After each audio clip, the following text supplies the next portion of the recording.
একদিন সাধক রামকৃষ্ণ পরমহংসদেবের কাছে একটা প্রশ্ন করলেন যে ঠাকুর একটা কথা বলবো কি? আচ্ছা ঠাকুর, গুরু ছাড়া কি গোবিন্দ ভজন হয় না? ঠিক, গুরু ছাড়া কি গোবিন্দ ভজন হয় না? স্বামী বিবেকানন্দ সাধক রামকৃষ্ণ পরমহংসদেবের কাছে প্রশ্ন করলেন। তখনই সাধক রামকৃষ্ণ পরমহংসদেব স্বামী বিবেকানন্দের কথাটা শ্রবণ করে বললেন যে বিলে। স্বামী বিবেকানন্দের ডাক নাম ছিলেন বিলে। বলছে বিলে, তুই গুরু ছাড়া গোবিন্দ পেতে চাস? তো বলছে তাই, একটু চাই। বলছে বাবা, তাহলে আমার প্রশ্নের উত্তরগুলো একটু তুই ঠিক ঠিক মতো দিবি। কি? তো বলছে বিলে, ওই দেখ, তাকিয়ে দেখ, গঙ্গা দেখতে পাচ্ছিস তো? হ্যাঁ। আচ্ছা, ওই গঙ্গার উপরে দিয়ে একটা স্টিমার ভেসে যাচ্ছে। আচ্ছা বলতো, ওই স্টিমারটা চন্দননগরী পৌঁছাইতে কত সময় লাগবে? বলছে 2 ঘন্টা লাগবে। বাহ।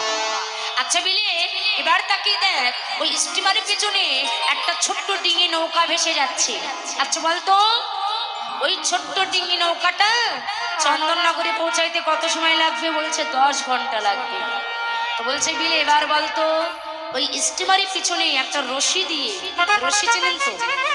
রশি মানে দড়ি। বলে একটা রশি দিয়ে যদি নৌকাটাকে বেঁধে দেওয়া যায় তাহলে কত সময় লাগবে?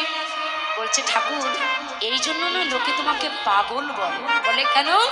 বলে তুমি কি জানো না, একটা স্টিমারের পিছনে একটা রশি দিয়ে নৌকাটাকে বেঁধে দিলে ওই স্টিমারে যত সময় লাগবে নৌকাটা তত সময় লাগবে। সবাই বোঝে, এটা তুমি বোঝো না? বলে ওরে পাগল, আমি তো বুঝি, কিন্তু তুই তো বুঝিস না। কেন?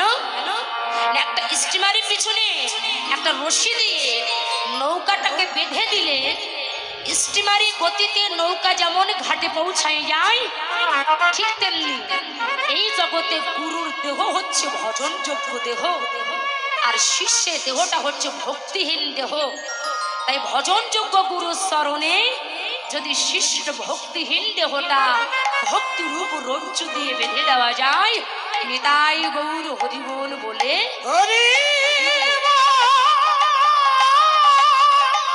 কি হবে জানেন? ওই গুরুর ভজনের দ্বারা শিষ্য ভগবানের চরণ প্রান্তে পৌঁছাইতে পারবে। এই জন্য বাবা, আমাদের প্রতি প্রত্যেকের কর্তব্য আপন আপন শ্রী গুরুদেবের চরণ আশ্রয় করা। তাই নবদ্বীপের মধ্যে আজকে নদীয়ার নাগরী বলছি, জানিস নাগরী, আজকে গৌর হরির রূপ মাধুর্যতা দর্শন করে আমার জীবন যৌবন মনোপ্রাণ আমি সবই কিছু গৌর চরণে অর্পণ করে দিয়েছি। এখানে বৈষ্ণব কবি এক পাশে দাঁড়িয়ে বললেন, নাগরী, আরে এই জগতে শুধু তুমি না, আমার গৌরাঙ্গ মহাপ্রভুর এমনই রূপ, সেই রূপের এমনই ছটা। এই জগতে যে ভক্ত একবার ওই রূপে নয়ন দিয়েছে, এই জগতের সেই ভক্ত তার নিজের বলতে কোনোদিন কোনো কিছু ধরে রাখতে পারে না। তার জীবন যৌবন মনোপ্রাণ সে জনমের মতো আমার গৌর চরণে অর্পণ করে দেয়। বাবা, গৌরের রূপ দর্শন করেছিলেন 6 গোসার 1 গোসাই রঘুনাথ দাস, যিনি বীর পুত্র, জমিদার পুত্র ছিলেন। যেদিন হতে আমার গৌর হরিকে দর্শন করেছিলেন, সেদিন হতে তার ঘর বাড়ি বিষয় বাসনা সমস্ত সবই কিছু গৌর চরণে অর্পণ করে তিনি জনমের মতো পথের ভিখারি হয়েছিলেন, জনমের মতো পথের পাগল হয়েছিলেন। আর জগৎকে জানিয়ে দিলেন যে জগৎ, ওই রূপ দেখে আমি আমার বলতে কোনো কিছু ধরে রাখতে পারলাম না। আমার জীবন যৌবন মনোপ্রাণ আমি জনমের মতো আমার গৌর চরণে আমি অর্পণ করে দিলাম। এই জগতে আমার ভগবানকে যে একবার দেখার মতো দেখেছেন, এই জগতে সেই ভক্ত তার নিজের বলতে কোনোদিন কোনো কিছু ধরে রাখতে পারে না।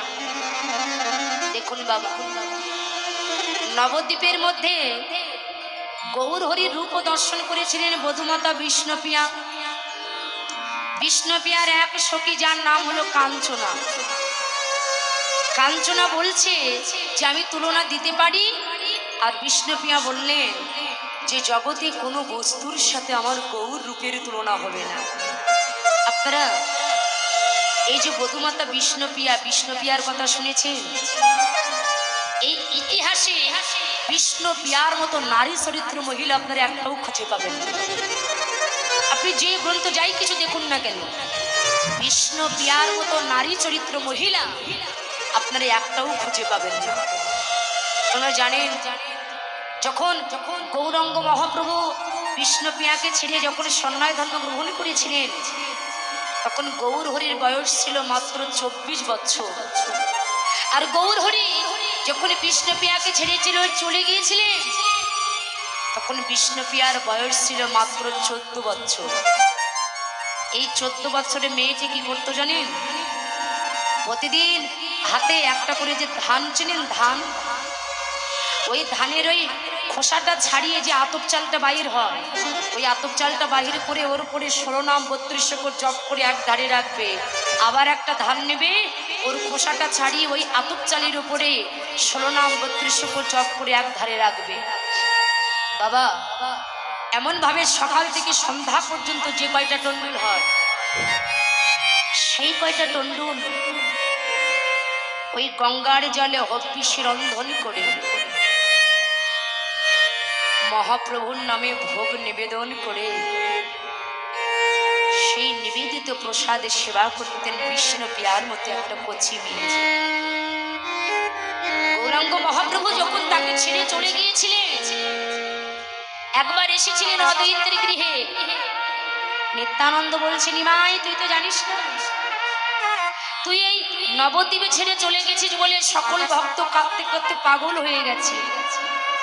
গৌর হরি তখন নিত্যানন্দকে ডেকে বলেছিলেন, দাদা আমি তো এসেছি, সকল ভক্তের কাছে যাও, যারা আমাকে দেখতে চাইবে সবাইকে আমার কাছে নিয়ে আসবে, সচিমাতাকে আমার কাছে নিয়ে আসবে, সবাইকে আমার কাছে নিয়ে আসবে, যেন বধূমাতা বিষ্ণু পিয়াকে আমার কাছে নিয়ে এসো।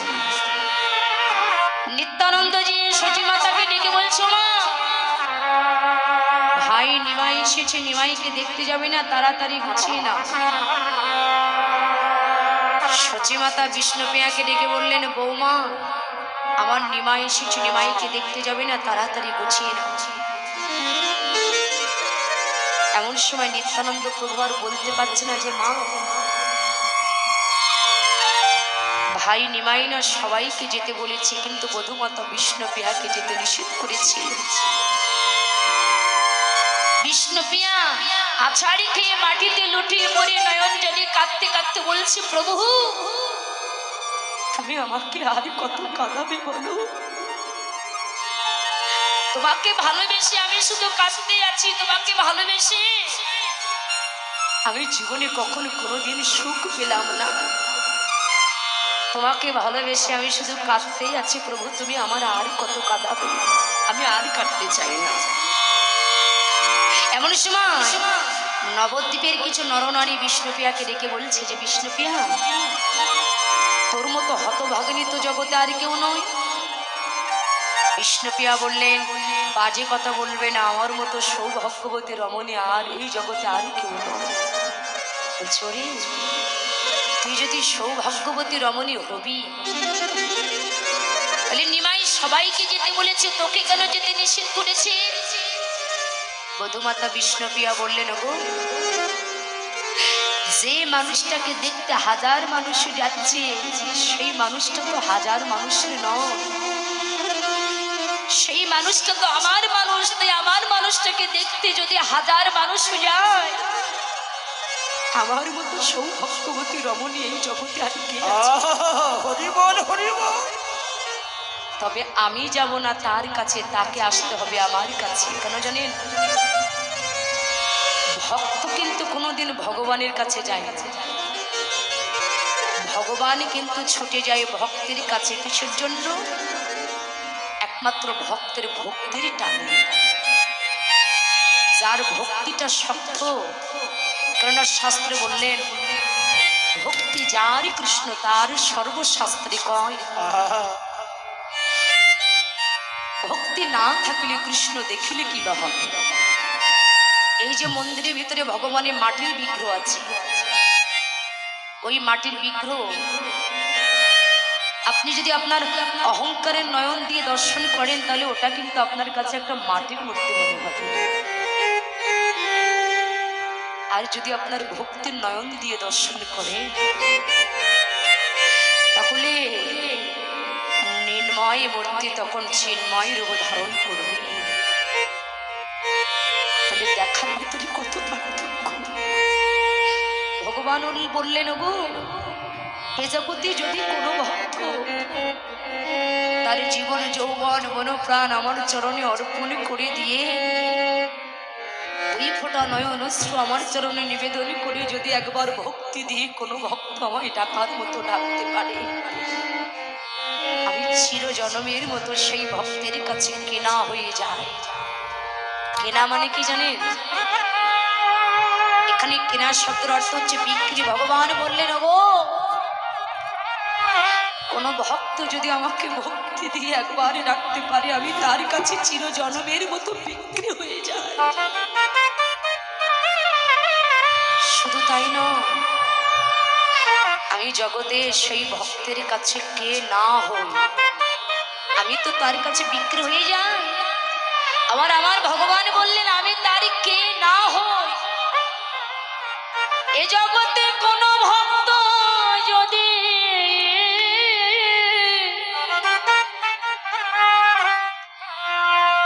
তার হৃদয় কপাটের দরজা খুলে দিয়ে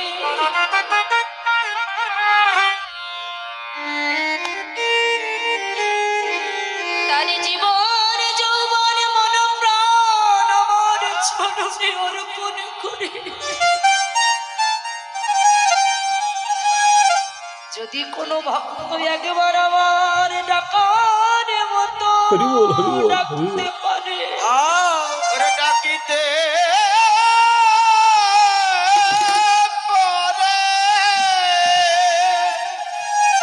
বললেন, আমি তার কে না হই, ওগো আমি তার কে না হই। আমি তার মাতা হই, তার পিতা হই, আমি তার ভাই হই, তার বন্ধু হই। আবার যেদিন আমার ভক্তের শেষের দিনের দিন এসে যায়, ওরে এসে যা আপন বলতে জগতে যেদিন তার কেউ থাকে না, ওরে কেউ থাকে না, আপন জন যেদিন দূরে দাঁড়িয়ে থাকে, ওরে দাঁড়িয়ে থাকে, আপন জন যেদিন তার কাছে আসে না, আমার ভগবান বললেন, গো সে যদি আমার ভালোবাসার মতো ভালোবাসতে পারে, আমি তার শেষের দিনে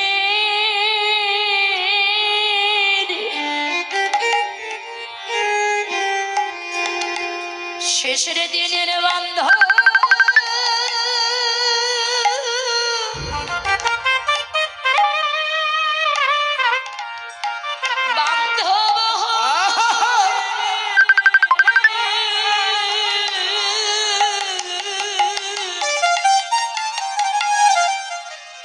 ওরে আমি শেষে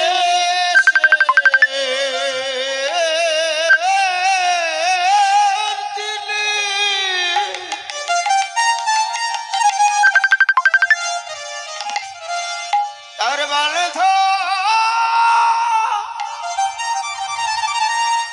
ওরে বান্ধ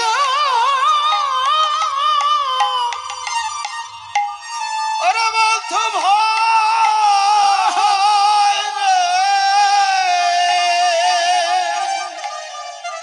যারা আমায় ডাকার মতো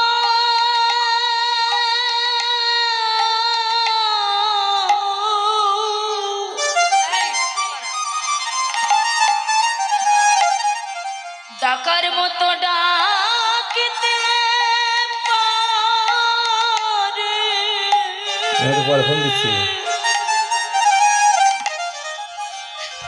আমি তার শেষের দিনে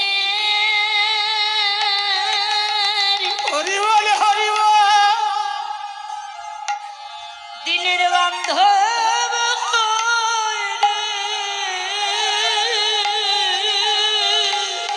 ওরে যারা ডাকার মতো